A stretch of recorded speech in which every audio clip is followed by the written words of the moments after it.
morning, dear hearts. We are now on lesson 71, and please subscribe.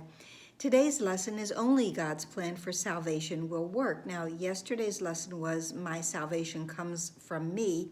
So you might think that are these two lessons conflicting? Well, no, they're not, because only God's plan for salvation will work, but I'm the one that will implement it. It is only through me. God is offering me the plan, but now I'm the one that has to use that plan in order for me to truly find my happiness, to claim my happiness, my freedom, my forgiveness, my salvation. Again, whichever word feels comfortable within your being, because many words are triggers for others. But the wonderful thing is, words are tools. We can use them. We can interchange them. Many of them are synonymous. And this is, salvation is synonymous with my happiness, my freedom, and of course, forgiveness. So, to actually begin today's lesson, only God's plan for salvation will work. And there's a couple of lessons that we indeed will mention. And this lesson tells us that there's two plans. There are two plans, okay? There's God's plan, but the ego also has a plan. Now, it might seem preposterous, as this lesson tells us, but truthfully, we have been believing in the ego's plan rather than turning towards God's plan for salvation, for our freedom. So if we are putting our trust in what the ego is offering, well, then we never really will find our freedom and our happiness, because truthfully, the ego doesn't have any interest in that occurring.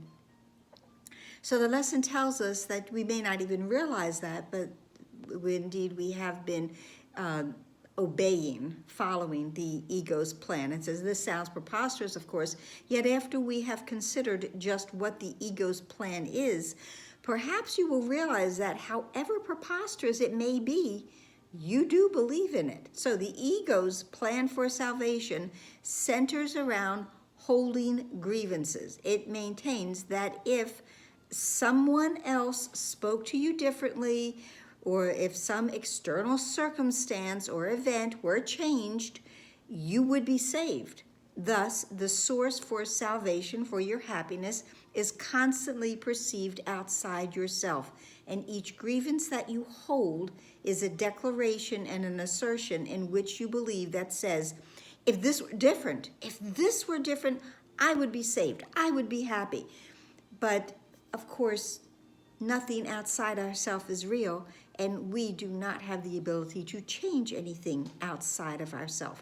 So what we can blend in with just this paragraph is lesson 11, that my meaningless thoughts are showing me a meaningless world, because all of these thoughts that I have about the ego being the plan, the have-all for my salvation, my happiness, my freedom, they're all meaningless.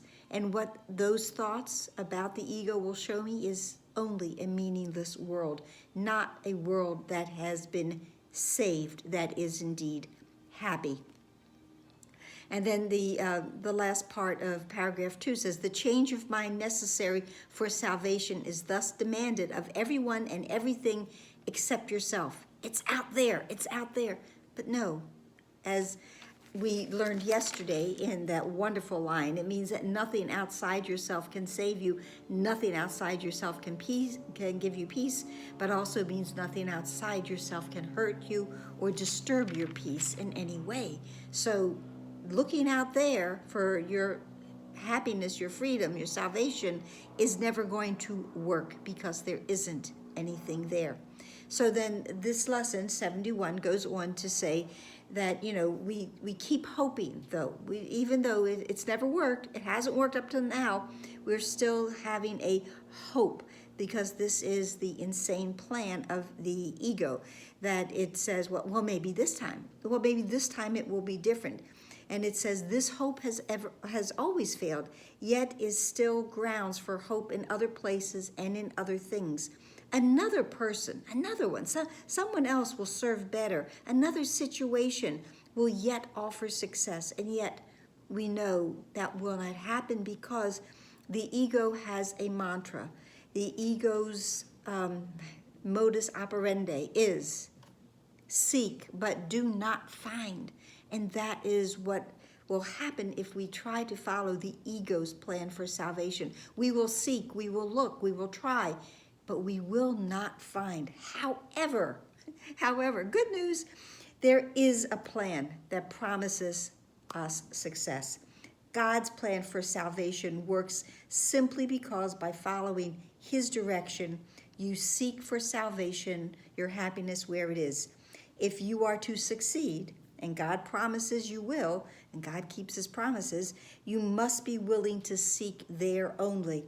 Otherwise, your purpose is divided and you will attempt to follow two plans for salvation that are diametrically opposed in all ways.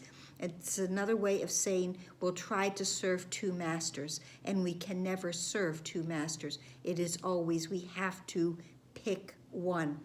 The result of trying to serve two masters is that it will bring confusion, misery, and a deep sense of failure and despair. So very many humans, us beings, sonship, we are people pleasers. We try to please everyone. In this case, we would be an ego pleaser. We would be trying to appease and please the ego by trying to follow its plan, when in truth, we have never had success in doing that.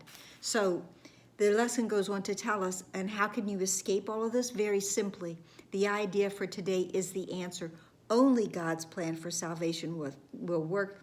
There can be no real conflict about this because there's no possible alternative to God's plan that will save us, that will bring us and offer us everything that it is that we want, the freedom, the salvation, the peace, the forgiveness. And God's plan has a certain outcome. And then I'm not going to read all of this, but then in paragraph 7, it says something which we all know to be true. All things are possible to God, and all things are possible with God. Salvation must be yours because his plan cannot fail. It is God's will for us. And as I've said many times and will again, God's will be done. God's plan for your salvation will work, and other plans will not. So this is like just, we need to simply accept that idea and do not allow yourself to become depressed or angry at the second part, that God, no other plan will work, because it is inherent in the first. God's plan will work, so we don't need another plan. And it goes on to tell us every other plan, the mad proposals that have been given us by the ego to free ourselves, they have led to depression and anger. But God's plan will succeed, and it will lead to release and joy. Now, for the practicing period, so 2 longer ones, it tells us to ask God to reveal his plan to you, and then to ask in practice, what would you have me do? Where would you have me go? What would you have me say, and to whom? So this lesson, those 3 lines are very well known and are used throughout everyone's practice, not just for this lesson. Many will start their day with these questions, asking to the Holy Spirit, what would you have me do? Where would you have me go? What would you have me say, and to whom? Because we are not really wanting to make any decisions on our own, but to be guided by the Holy Spirit, because he will always answer us. Now it says that he will answer in proportion to your willingness to hear his voice. And that really, goes to lesson 49, that God's voice speaks to me all through the day, but it is my willingness to actually hear that voice. So, and it says that, but the fact that you're doing these exercises does show that you have some willingness, and so that's a good place to start. And it says that is enough to establish your claim to God's answer. The fact that we have willingness throughout the course, willingness, even a little willingness, is the key that we need to unlock our minds and to receive from God. So in the shorter practice periods, and it says 6 or 7 times an hour to remind ourselves that only God's plan for salvation will work, and to, as we are doing the exercises, to say, be alert to all temptation, to hold grievances today, and respond to them with this form of today's idea. Holding grievances is in opposite to God's plan for salvation, and only His plan will work. We're going to come to realize more and more that, you know, God, we're being gently guided here. This isn't a hard thing for us to do. It's just we need to be willing to do it. And when we realize that no other plan will truly work, that seems to increase our willingness. So that's it for today. So please like, please share, please subscribe, please comment, please pray. You know, pray for willingness for everyone. And I've been told that periodically I should mention that indeed I've written a book. It's called Good Morning, Dear Hearts, and that's where we start the videos with that. And it's available on Amazon or my website. And have a beautiful day. Namaste.